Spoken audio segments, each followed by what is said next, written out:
Mike, this is a conversation I'm really looking forward to. Fired up to have our next guest joining us. He's former Tennessee Titans and Oilers wide receiver. That's how far back he goes from his playing days. Chris Sanders, he's also the host of the No Weapon podcast with John Burton. Chris, how you doing, my friend? Man, I'm doing good. First of all, man, you didn't say The Ohio State University. Now we're not friends anymore. You don't see all the Penn State stuff behind me up on the upper level of the now desk. I'm really about to cut the show off. Penn State, when they came into the Big Ten in 1993, we actually played them. They had a squad, man. And then I think the year they won that was it 1994 when they won the national championship. They won it all. They went to the Rose Bowl in '94, smoked you guys, and dropped in the polls. They dropped in the polls. Yeah, I know. I was on that team. We got beat 63-14. And Penn State drops that weekend. I can't believe it. That was crazy. Game of the year is going to be at the Shoe, Penn State, Ohio State this year. Good chance they're both undefeated going into that game. Should be a ton of fun. Man, it is. I mean, the key is going to be who does well at the quarterback position. I mean, the Ohio State Buckeyes got a new quarterback who looked okay against Texas. But, man, it's going to be interesting. That Ohio State defense be bringing it. So I think they're going to keep them in it. It's going to be a lot of fun. Absolutely. And it's going to be a lot of fun in Tennessee, kind of a new era dawning for the Titans. And you've gotten an up-close and personal look of Cam Ward during training camp at some practices, during the preseason games. What's impressed you the most about the number one pick?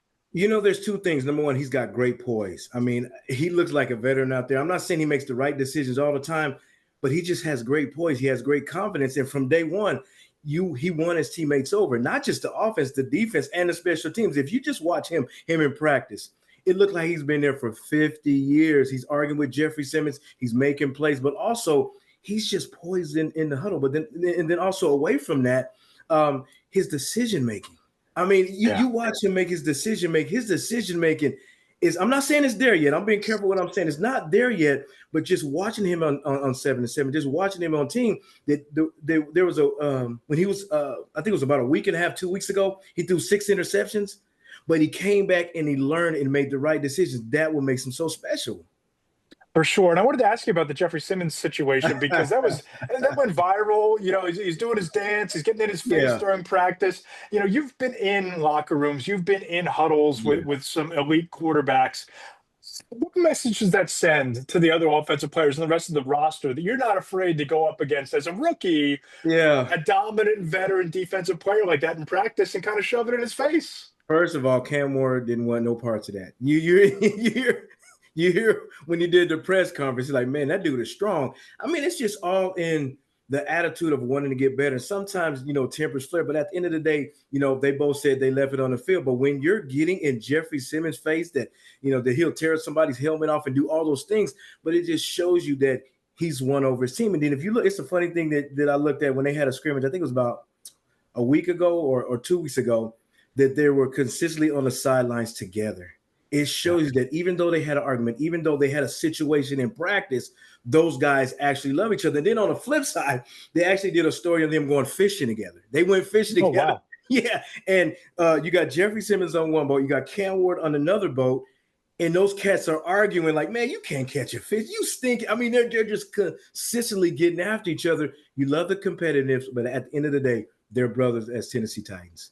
What I think is really interesting about young quarterbacks is how they go through the mental development of that aspect of the game. I spoke with Brian Mitchell a couple months ago about Jaden Daniels and how he avoids that sophomore slump. And he told me that he's become best friends with Bobby Wagner, an all-pro linebacker. And now you have Bobby Wagner, who plays defense at the highest level, kind of helping this young quarterback see things from that perspective. Do you think there's that kind of relationship budding between Jeffrey Simmons and Cam Ward? Or do you think this is a rivalry that's going on behind the scenes in practice? That's where it ends. I don't think it's a rivalry. It's just guys that just love to compete and love to win. You look at the leaders and the captains of the Tennessee Titans. You got Cam Ward on offense. You got Jeffrey Simmons on defense. So those guys have those competitive juices. These guys want to win, but they're going to clash in practice because just imagine going through camp, seeing Jeffrey Simmons every day, seeing Cam Ward every day, and they're chirping every day. And then all of a sudden you got Cam Ward that throws a bomb, and then, you have Cam Ward that runs up and puts Jeffrey Simmons. Tempers are going to flare. But at the end of the day, I guarantee you, if some other player, say if the Denver Broncos, one of those defensive players gets a cheap shot on Cam Ward, I guarantee you Jeffrey Simmons is going to be the first person on the field to try to choke whoever tried to hurt Cam Ward. So it's a love-hate relationship, but these guys actually love each other because they're teammates and their family. And Cam chose #1 out of Miami, lands in a really great situation from a coaching and a scheme standpoint because you see Brian Callahan, he's worked with elite quarterbacks like Joe Yes, Burrow and Matthew Stafford. He was there in Denver with Peyton Manning. When you think about those guys and you think about the yes. careers they had, what kind of impact do you think Brian Callahan can have in terms of maximizing Cam's skill set and getting his traits to help him develop into one of those great quarterbacks? One thing about Coach Brian is he's a great teacher.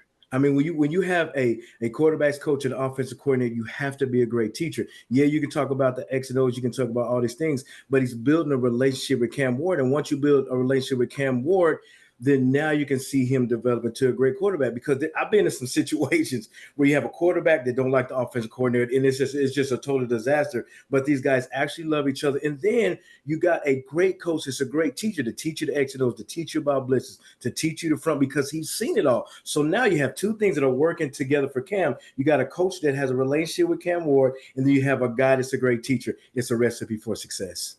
For sure. Now, obviously, we haven't seen Cam Ward in an NFL regular season game. We'll see that on Sunday, his first glimpse of real game speed in the NFL. But how have you seen him improve from walking on the field in minicamp to now on the doorstep of week 1?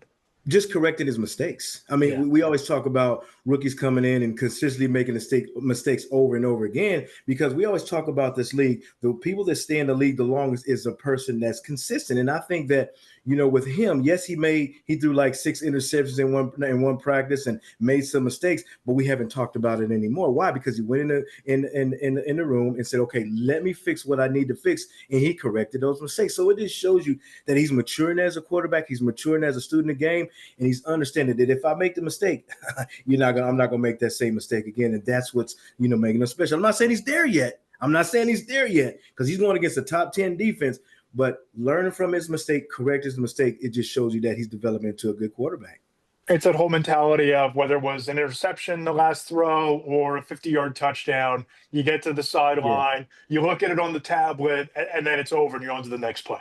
Yeah, and he's coachable. I mean, Yeah. you have a lot of guys in the NFL. I'm not saying everybody that sometimes they don't want to be coached, but if you watch when he makes a mistake, even when he does something well, he goes to the sideline and he talks to the coaches. Okay, what are you seeing? What do I need to do better? Are my feet good? Am I setting the front right? Am I looking at the coverage right? So it just shows you that even though he's a rookie, he's absorbing it like a veteran. Because why? Because he wants to be the greatest quarterback in the league. For sure. And you played wide receiver at extremely high level in this league. You know what it takes to build that chemistry with your quarterback. Have you noticed anything with Cam's timing and chemistry with guys like Calvin Ridley and Tyler Lockett, two vets at that position? Anything that makes you the most optimistic that these guys are going to hit the ground running and they have their timing ready to roll? I watch the innuendos. Everybody watches on the field when Calvin really catches the pass, but I want you to watch behind the scenes the way they communicate with each other, the way they talk, the way he talks about him in the meetings, the way he talks to him on the field. So even though Calvin really makes a big catch, they're consistently talking to each other. I remember when they had a scrimmage in Nissan Stadium and Calvin really made a phenomenal catch and he ran to the end zone. But then you scroll to maybe about 10 minutes later, they're actually talking about the play. They're talking about, okay, when I run the curl like this, I want into this position. I like that. And it just shows you that the best receiver combo with the quarterback and a wide receiver, they're consistently communicating. You remember Peyton Manning and Harrison. You got different guys in the league that communicate with the wide receiver and the quarterback. That's what makes them so special. Why? Because they're communicating and they have the same eyes. When I say they have the same eyes, they're reading coverages. They're saying, I want to be in this spot. I want you to throw it in this one. I want you to do those things. And when you have I'm getting excited here. When you have a quarterback and you have a wide receiver that have the same eyes and they communicate, it is a recipe for success. Because why? You have two guys that have the same vision. For sure. And, I think that nationally, the Titans are viewed as one of these teams that great, potentially great young quarterback, Yeah. some weapons around him, but they're kind of an unknown playing in a wide open AFC South. I mean, we can look at what the Jaguars have with Trevor Yeah. Lawrence and those two really good receivers and Travis Hunter and Brian Thomas. You can look at the Colts where you have Michael Pittman and now Daniel Jones. The Texans seem to be the team that's most likely Yeah. to emerge because of the defense they've built and the experience with CJ Stroud, and they've done a nice job of adding weapons around him. Looking into the crystal ball, Cam Ward's rookie season is done. Yeah. You and I are talking in January. What makes this season a success? What are the incremental steps towards growth that you would want to see the Titans make this year? If you look at the whole situation, you named two teams. You named the Texans and you named the Colts. What did they fix? They fixed the quarterback position. The Texans went out and got CJ Stroud. The Colts went and got Daniel Jones. I'm not saying that's a perfect fit, but it's a fit for now. If you look at the Tennessee Titans, what was the Achilles heel of the Tennessee Titans last year? It was a quarterback situation with Will Levis. There was about 3 or 4 games that if they had a different quarterback in that situation, I think the Tennessee Titans would have won more games. Look at the first game when they went against Chicago. You have Will Levis throws a pick six. You go against the Green Bay Packers. You're up 7-0. Will Levis throws a pick six. So now you got a situation to where you got Cam Ward. He comes in with poise. He comes in with confidence. He comes in with making great decisions. It gives you hope that this guy can lead this team to victory. I'm not saying they're going to win the Super Bowl this year. I'm saying they're going to be very competitive and they're going to win some games they're not supposed to win. Why? Because the quarterback position has changed. Chris, I want to go off script here just a little bit. When you look at the position you played at wide receiver, it, receivers are so quick now to get on that fast track from being Yeah. rookies to 1,000, 1,200 yard receivers. Yeah. We've seen it with Jamar Chase and Justin Jefferson, certainly. You look at what Malik Neighbors did in 15 games last year. Yeah. Brian Thomas, heck of a year for the Jaguars. You have Travis Hunter coming up now. How has that position evolved, in your opinion, to the point where it used to take? Remember the narrative? It takes Yeah. 3 years for a receiver to hit his Yeah. stride. To now, it takes 3 snaps. What do you think has accelerated that? I think you just got bigger and stronger and faster guys. But here's the thing. I think the game has changed a lot. And the reason why I say the game has changed a lot is because you can't really touch them at the line of scrimmage. Guys are getting free release. You got Jamar Chase. You got Devontae Adams that have mastered getting off the line of scrimmage. When I say getting off the line of scrimmage, getting guys off the spot, line with the eyes, getting back on your, all those things that it was hard to do when you got a Dale Carter that's trying to choke at the line of scrimmage. You got Deion Sanders that does a quick jam. If you look at how the game's evolved a lot, that the receivers are getting free releases and they're being so creative at the top of the route. When I say at the top of the route, what are they doing at the top of the route? They line with their eyes. They're giving more fakes. Why? Because they have more time to get into their routes. And I just think that back then, when you're going against Lester Hayes and Woodson and all those guys, to where they can put your hands on you, it's a little different because now they can't even touch you or they're going to blow a whistle. I just think that that's the difference. Chris, who's the number one receiver in the sport today? Who's the guy that if you're sitting down? Yeah, Jamar Chase. He's a dog. Look at his numbers. If I can remember, I think he had 127, 1,700 yards, 17 TDs. And then you got Jefferson Justin Jefferson from Minnesota Vikings. And I like A.J. Brown. You got CeeDee Lamb. You got St. Brown from the Detroit Lions. You got Nico Collins from, the Texans. You got a lot of great wide receivers. But that dude in Cincinnati, that dude is a grown man. He knows how to get open. He creates separation. He just every time the ball's in the air, he just goes and gets it. Why? Because he understands how to run routes. Last one before we wrap it up. It's a fun one. It's off the ball. It's a little bit different, right? Yeah. Saquon Barkley here in the Philadelphia area, Wawa, which is basically your combination gas station, convenience store, hoagie sandwich shop. They just gave him a sandwich. And the sandwich is a turkey and cheese with lettuce, onions, and mustard. Now, we're assuming that this is the Saquon creation. Yeah. So if I hop on a flight down to Nashville and I go into your neck of the woods and I go to the local deli, what's the Chris Sanders sandwich? What's the Chris Sanders on the board? It would be called smooth. Okay.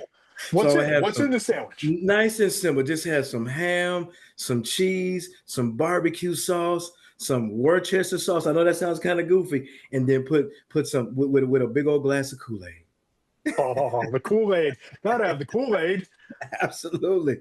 And a Coca-Cola. So that would be called the smooth sandwich. The Chris Sanders Smooth.